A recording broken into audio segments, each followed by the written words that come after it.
us stand to our feet in reverence to the word. We're going to go to 1 Samuel, and we're going to start at 1 Samuel chapter 15, go to the end of that chapter, 34 to 35, and then we'll go into chapter 16, 1 through 13. Amen? 1 Samuel. That means you be in the Old Testament. Amen? All right. If you're in the New Testament, you went too far. 1 Samuel 15, 34 through 35. 1 Samuel 16, 1 through 13. When you get it, say still safe. Still safe. All right, I need some more still savers. I got a still almost. 1 Samuel 15, 34, 35. 1 Samuel 16, 1 through 13. Still saved? Still saved. All right, let me read this and you'll follow. 34 through 35 says, Then Samuel went to Ramah, and Saul went up to his house to Gibeah of Saul. And Samuel came no more to see Saul until the day of his death. Nevertheless, Samuel mourned for Saul. And the Lord repented that he had made Saul king over Israel. Okay? Now, let's go to the next chapter. And the Lord said unto Samuel, How long wilt thou mourn for Saul? Seeing I have rejected him from reigning over Israel, fill thine horn with oil and go. I will send thee to Jesse the Bethlehemite, for I have provided me a king among his sons. And Samuel said, How can I go? If Saul hear it, he'll kill me. And the Lord said, Take a heifer with thee, and say, I am come to sacrifice to the Lord. And call Jesse to the sacrifice, and I will show thee what thou shalt do, and thou shalt anoint unto me him who I name unto thee. And Samuel did that which the Lord spake, and came to Bethlehem. And the elders of the town trembled at his coming, and said, Comest thou peaceably? And he said, Peaceably I'll come to sacrifice unto the Lord. Sanctify yourselves, and come with me to the sacrifice. And he sanctified Jesse and his sons. Now hear this now. And it came to pass when they were come that he looked at Eliab and said, Surely the Lord's anointed is before him. But the Lord said unto Samuel, Look not on his countenance, or on the height of his stature, because I have refused him. For the Lord seeth not as a man seeth. For man looketh on the what? Outward appearance. But the Lord looketh on the what? Heart. Then Jesse called Abinadab and made him pass before Samuel. And he said, Neither hath the Lord chosen this. And Jesse made Shammah to pass by. And he said, Neither hath the Lord chosen this. And again Jesse made 7 of his sons to pass before Samuel. And Samuel said unto Jesse, The Lord hath not chosen thee. And Samuel said unto Jesse, Are here all thy children? And he said, There remaineth yet the youngest. And behold, he keepeth the sheep. And Samuel said unto Jesse, Send and fetch him, for we will not sit down till he come hither. And he sent and brought him in. Now look at this. He was ready, and withal of a beautiful countenance, and goodly to look to. And the Lord said, Arise, anoint him, for this is he. Amen. The Lord add a blessing to the reading and to the hearing of his most holy word. Amen. Our sermonic theme today is Can you let go? Can you let go? So let me share this with you. As you're well aware, in August, my mother passed. So we took her remains home to Chicago, buried her in Chicago, but we did not at that time were able to give her a headstone. So I told the keeper of the cemetery, I don't have it yet to put that tombstone on. Give me some time. So she called back again. It's been some time. Hey, just checking to see. Now, I started avoiding the phone calls. Okay? And the reason why I started avoiding the phone calls is because I don't want to deal with the tombstone. Why is that? Because it's final. Right? Right now, I have the ability to leave a detail that's not done, which in my crazy way means that somehow I'm waiting for my mother to come back. Talk to me, somebody. Okay? So what does that mean? I'm still mourning. I haven't let go. Right. Now, if I had let go, that wouldn't even be if I could take the phone call. But I haven't let go. Right. So I'm coming up with reasons to avoid the phone call. Even when I travel home to Chicago, I stayed with my cousin. I was only 10, 15 minutes away from the cemetery. I didn't go. Right. I'm still holding on. Amen. Right. Now, there are those of you here who can relate to that. Right. Some of us, we still can't go to Mother's Days with the same spirit. Okay. We got members who grew up here who have trouble coming back because it is a reminder of their parents who used to be here. Right. Still holding on. It's still a mourning. Okay? And so we have to come to grips with how do we get through this and over it, and then deal with this. What's it holding us back from? Right? Because of what we're holding on to. Right? We can get beyond the death and get beyond that. Think about relationships that broke your heart. Right? Are you still mourning? Are you still grieving? Right? Jobs that didn't work out for you. Are you still mourning? Are you still grieving? Are you holding on to it? And is it so strong that it's preventing you from moving to the next step? That's the challenge. Because there can be things so strong and so hurtful in your life that you have the difficulty of moving on from them. And it's holding you back from something that could be great. Right. If you take me in my example, I am voluntarily staying in the morning. I can talk to that lady and we can get a tombstone, we can get that thing done, I can go home and we can place it, right? Okay?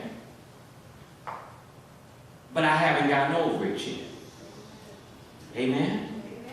Now, same with us here. It may not be death, again, it may not, it may be job loss, you may have lost your home. Whatever it is, there's something that grounds you in a specific place to where you can't move forward. Right? Now, when we see this scripture, okay, the prophet here is held in a specific place.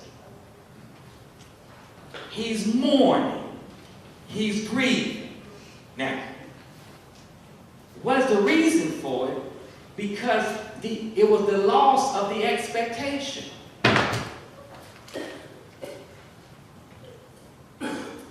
There was so much fanfare and the belief for Saul. Right? This was here. Look, Israel had looked at other kingdoms and said, we want a king of our own.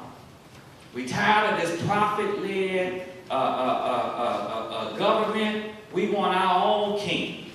Right? And so this here is a failed experiment. And the emotions of the prophet have gone into the development of the king. And it didn't work. So when we see him in chapters 15 and 16, we see a prophet, a man of God that's hurting. Talk to me, somebody. No different from what I would go through and what I do go through. Or what you go through. But he's hurting. Right. And it's the expectation. Sure, it's the expectation. If you look at me, I'm your prime example. The expectation of living long. Amen. Of my kids being able, Gracie, that's my mother's namesake. So the inability to be able to interact and have that relationship with grandparents and children breaks your heart. You're still mourning. Here it is, the loss of the ability of Saul, who had so much promise and who had become destructive and who was hurting now the kingdom. And here it is, the top advice. Can't let go of this circumstance. He wants to stay. Come on. If you look at verse 35, look. And Samuel came no more to see Saul until the day of his death. Nevertheless, Samuel mourned for Saul, and the Lord even repented that he had made Saul king over Israel. Saul broke and did not live up to the expectations. And that's where a lot of things happen in our life that breaks our heart. The relationship did not live up to the expectation. We thought that it would. But now I see that it's not. Can I hold on to this longer so it can get better? Can I keep this going even though it's dysfunctional, even though it's hurtful, even though it's killing me, this depression over me? Can I hold on to it in order that it can get better? Right? That's what we do. That's the humanity of us that desires to see, look, maybe I can correct this wrong. When it has become uncorrectable. Key thing in this verse is, even God said, I'm out. Now that's big now. Because God we do some messed up stuff and God still be with us, right? Here God said, I'm done with this guy. And I'm sad I put him over the king. Made him king over Israel. Right.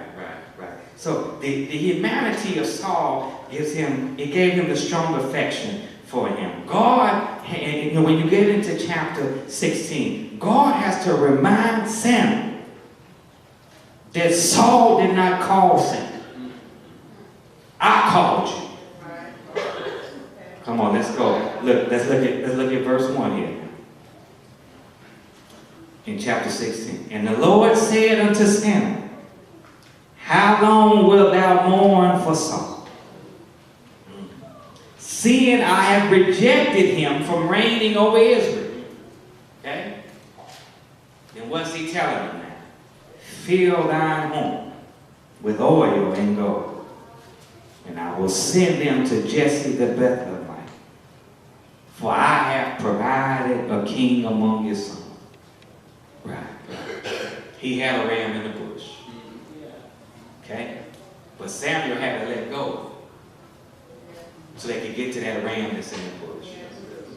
Oh yeah. Now, I believe the scripture is so serious, it wants us to understand the depth of his grief and his mourning. It has stopped him. And there's a king ready to be anointed. Okay? So it behooves us to really get an understanding that look, what we're going through, okay, there's still something better on the other side. Oh, help me, Lord.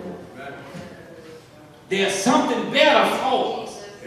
But sometimes we can't get out of the block of the grief and the hurt that's around us. There's something better. But we don't let ourselves get there because it holds us back. Now, sometimes it's voluntarily, sometimes it's just so grief. That time where we voluntarily, I don't want to let go of my grief, I don't want to let go of my hate, I don't want to let go. Okay? As long as I can see that person and not like that person, I'm okay. Right? That's why the key is going to be there have to be a change in the heart.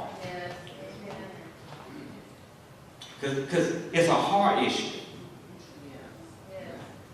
Now, when the grief and the hate and when it takes over your heart, you're done. That's why you have to have a power so strong in you that pushes that out the heart. Okay. This was so strong here that God had to tell his prophet, "Come on, I need you to get that away. I got to get you to Bethlehem." There's somebody you got to mourn. Right. He's mourning, but he's not moving. Okay? He's stuck. Now, this is a dysfunctional relationship here with Saul. Samuel's charge is from God. Okay? Look, the Bible is indicating, look, I'll give you shepherds after his own heart. Right. Now, it says, look here, not after our own heart, but after his own heart. Right. So we have to really, really say, how many things do we want to hold on to that keeps the bitterness in them? Some people, you can see their bitterness from 20 miles away. Talk to me, somebody. They ain't even met you yet and they bitter. Holding on to some, like, what got you to, surely you wasn't born with this kind of bitterness. Something happened along the way that you won't let go of. Right. Some of us can feel, look, I can't love again. My heart been broken. Okay. And even when we try, when we see one inkling of a past relationship in the new relationship, we run for the hill. No, if I've seen this before, I'm out. I know what this is going to turn into. I'm out. Right. Because we haven't let go of the previous one. And we won't give somebody a new playing field. Say it. Talk to me, somebody.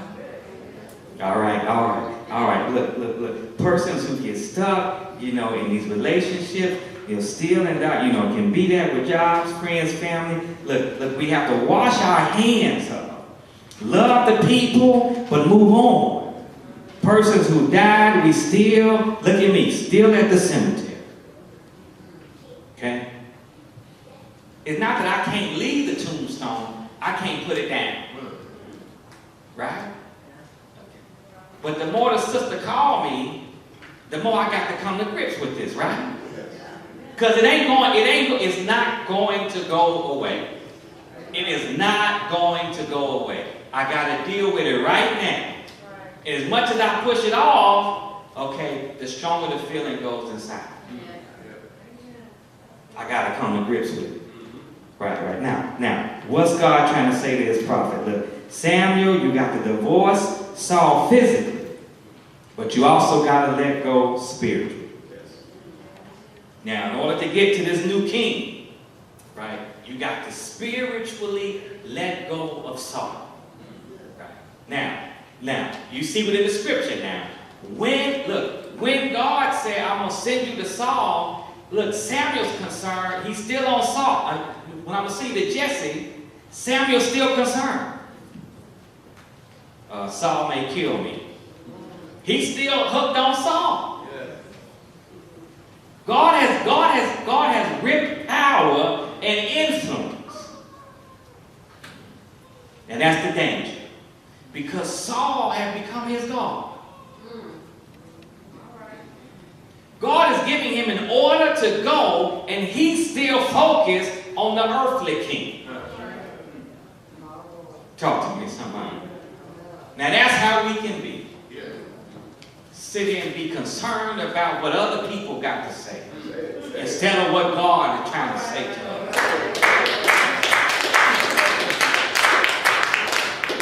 Some of us don't need a telegraph or an internet to know God is saying, rid yourself of this relationship. He don't have to show up and knock on your door. You know it's not working. But I'm trying to hold on. Because once I let this go, my vulnerability is open. And I open myself to possibly being hurt again. Or you open yourself to being blessed even better than what you were before.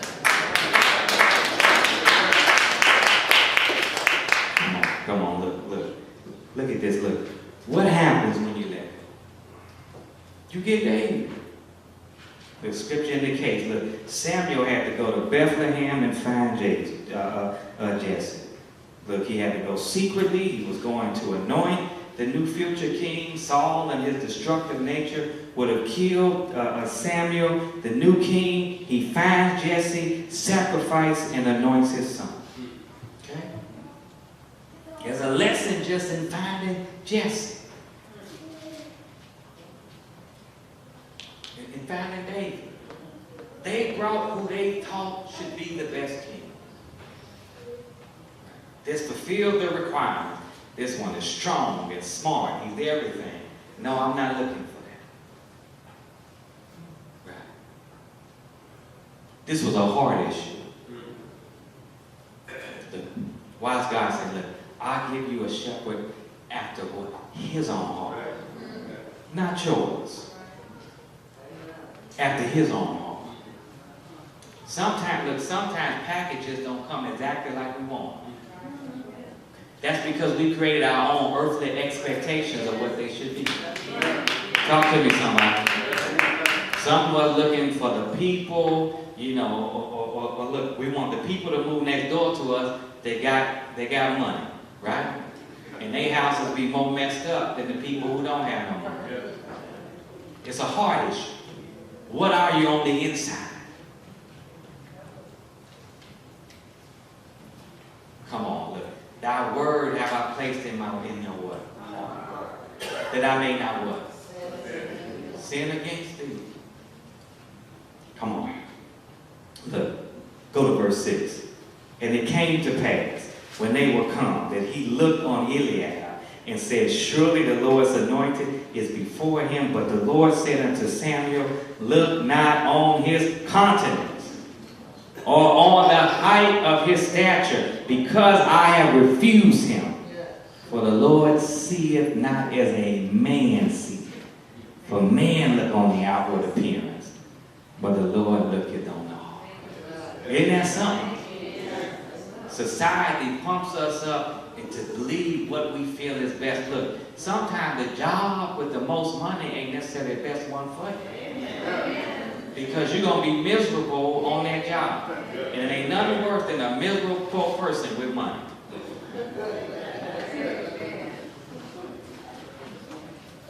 Right?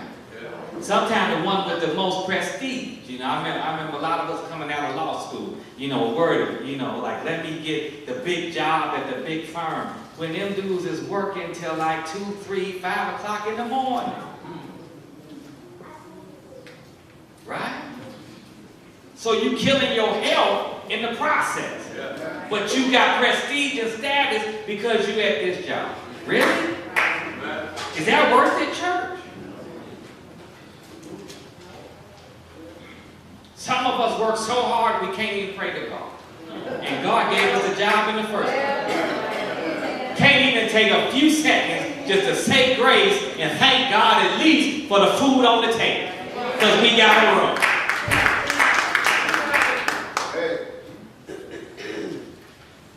Can we do this? It's a hard issue, church. Come on, look, David. Look, David in the 51st Psalm. He said, make of me a clean what? And renew in me a right what? Spirit. The clean heart is necessary, church, to get the right spirit to create a certain connection with God. David in the 119th Psalm. Look, thy word have I hid in my what? That I might not sin against who? When the word is in my heart, my sin is limited. Proverbs 4:22. Above all else, guard your what? Heart. Because out of it flows the issues of life. Matthew 5:8. Blessed are the pure in what? Heart. For they shall see God. Matthew 6:21. Where your treasure is, there your what is? Heart. Church. And our great one, Romans 10:9. Come on. If you confess with your mouth that Jesus is Lord, and then you believe in your what? Heart, that God raised him from the dead, then you are indeed saved. Come on, church. The issue here is Samuel have to let go. Because as long as he's holding on to this, right, he can't get to the new king.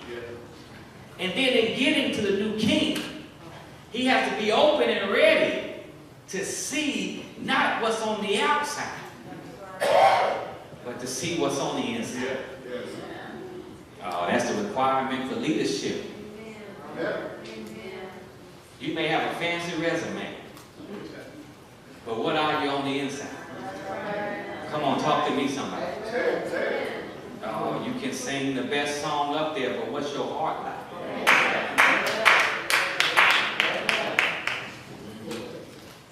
You can have your usher uniform, deacon, your suit can be tight. But what's your heart? Preachers can sound with great linguistic attitude. They can come with great and fancy words. But what's your heart like? All right, God is looking then for the heart. Now look at this now. Because Samuel let go, he got to Jesse. Jesse would be the forerunner. Jesse got to David. David would be the forerunner to Christ. The kingdom and the management of the kingdom was legendary. Was he at fault on several things? Yes, he was. He did have dysfunction within his own house. But from that seed came this Christ. Because Samuel had to let go.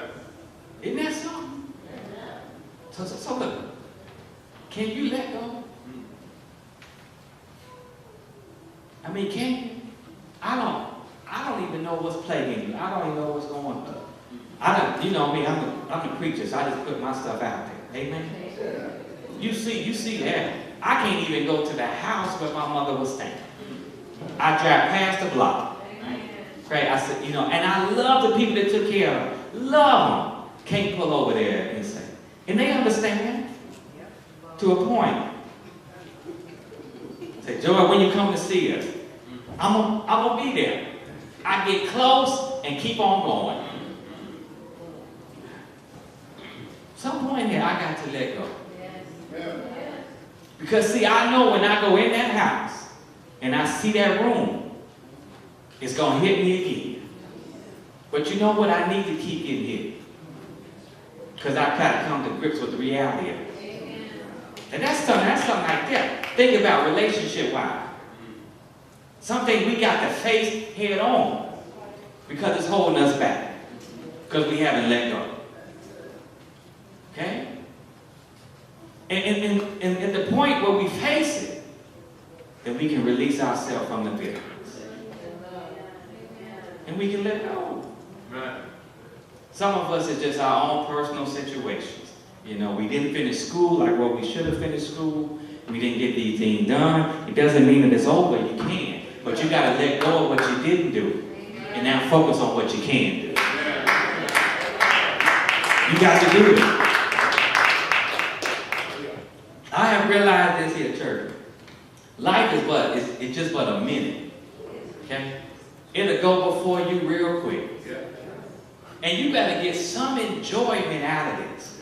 Because a depressed, bitter life is just not worth it. It's not worth it worrying about what people are saying and talking about. If y'all have seen me recently, I'm all about peace. I got too much. I want some peace. Amen. I want some peace. And I want some peace in this church.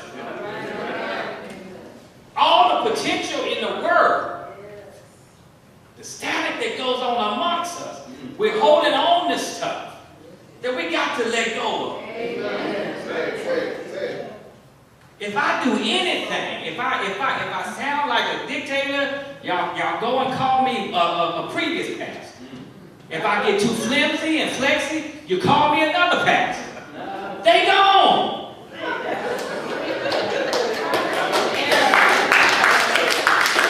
Talk to me, somebody. They gone. But because we still holding on to the past, this church ain't gonna look like what it used to look. Personally, I don't want it to. We can look something different. But we gotta let it go. Oh, help me, Holy Ghost. Come on, look, let's hear it. We'll be done. Jesus had every reason to be bitter and mourn. Okay? He was stabbed in the back by his own brothers and sisters. The Romans just got to him at the end. But they got to him through his own brothers and sisters of his same blood who wouldn't accept him. If he would have held it against them, hear me now, he couldn't have died on that cross. Because you can't get on the cross with a selfish, self-centered, self-absorbed spirit.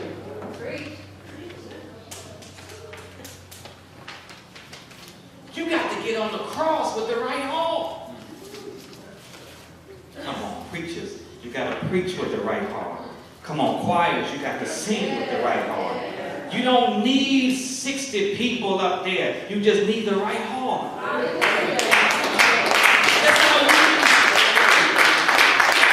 Deacons, you need the right heart to visit sick and to go into homes and to reach out to them. It's in the heart. There are only so many classes that I can give you. There's something where you have to take it and run and go from deaconess to mothers to deacons to ushers to all of us here. It starts with the right heart, or what's being preached here you can't receive. That's right. Because it's about the heart. Oh, come on. Look, I share the story. I know I probably do it like once a year. Okay, you know where I'm going. Look, I had this cousin. I still have her, you know. And she talked to me about this, you know, about this man, you know, that she was dating, right? I mean, he had it all, you know. He had the job. I mean, he had the money. He had his own house. He treated his mother right. He had the right education. When he would go out, you know, we used to have that, you know, that test. You know that test, but you get the door for you. You know, he gets the door for her so she can get in the car. Amen. And then she reaches over and she unlocks the door, just like it's like science, like clockwork. He is everything. They go out, even when he don't drive, he pay for the gas. When they go out, he pay for the meal. Won't let her do. I'm like, sister, what is wrong with him, and why are you calling me? She said, he's shorter than me.